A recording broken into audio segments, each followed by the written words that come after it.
Welcome to State of Tech. My name's Jared, and today we're taking a look at a USB Type A to USB-C adapter. Now, this adapter is to, of course, help you out with your MacBook Pro or any other PC that has USB Type-C, and you have a bunch of USB Type A pieces of equipment. Now, this hard drive has USB-C on the side of it, which a lot of them do not.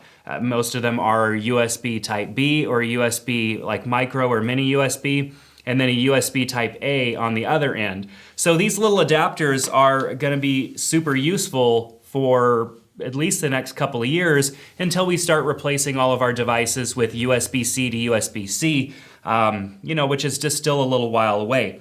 So what I really wanted to know is, do you lose any performance in using these? These adapters are from a company called Rankie, I think, R-A-N-K-I-E, and I'll make sure to put a link in the description below. They were really inexpensive, and I got them off of Amazon. So link in the description below in case you want to check them out.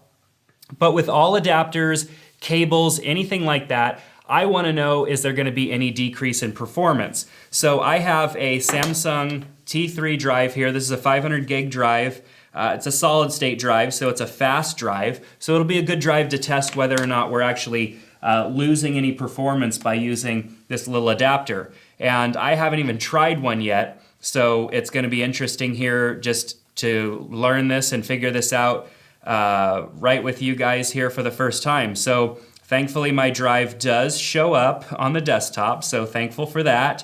And all I need to do now is just run a speed test. And so I'm going to run a speed test, and then I'm going to put the results up on the screen for you. So I'm going to select my target drive, and I'll go ahead and select that drive.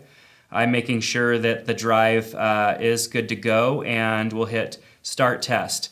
All right, so we have a 397 megabytes per second write, and it's running that write test now, and now it's going to run a read test, which is about 423 megabytes per second. So that's not bad. That's kind of what I would expect. So I'm going to go ahead and take a screenshot of this and use the regular Apple dongle. So Apple dongle, we'll go ahead and remove that adapter, put the Apple dongle on here, because this is what most of us are going to have to do, especially if you're on a Mac. You're going to need a little USB-C to USB-A adapter from Apple.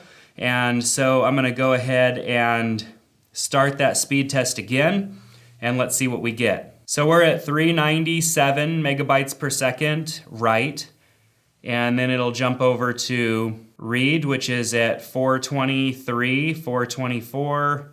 See where it ends up at. I'd say 423 is where it's ending up at. All right, so not too bad. I mean, that's kind of what I expected, but with these really inexpensive little devices that you get from Amazon for an extremely cheap dollar amount, you often wonder if they are going to hold up, if they're going to be reliable, if the read and write speeds are going to be the same, or if you're going to have any sort of bottlenecking issue because of the adapter.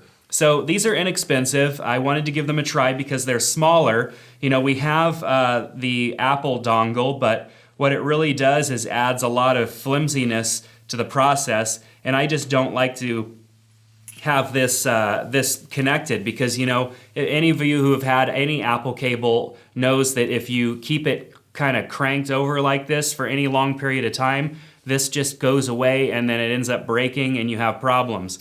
With this little adapter on here, just plugging this in, I can keep this on here all the time. I could tie up my drive just like I'm used to and not have any issues, and that's exactly what I wanted. And I'm glad to see that these are not hurting any performance. I didn't expect that they would, but you just never know. And it's something that later on down the road, you're wondering why your read and write times are slow, or your hard drive seems slow, or you're worrying about why your files aren't copying and maybe it's dropping stuff and having issues. That can happen with cheap adapters or cheap cables or even cheap hard drive enclosures. So I think these work out pretty cool so far. If you want to check them out, I'll put a link in the description below. They're kind of machined out of some really thin aluminum, it looks like, and they seem pretty durable. I don't think that I'm going to have a problem with these lasting. Considering the price, I think it's a pretty good deal. So check out the link in the description below and let me know what kind of adapters you're using to survive in a USB-C world, an early world, down in the comments below. Thanks so much for checking out this video. Click on that like button and the subscribe button, and we'll see you next time here on State of Tech. Thanks.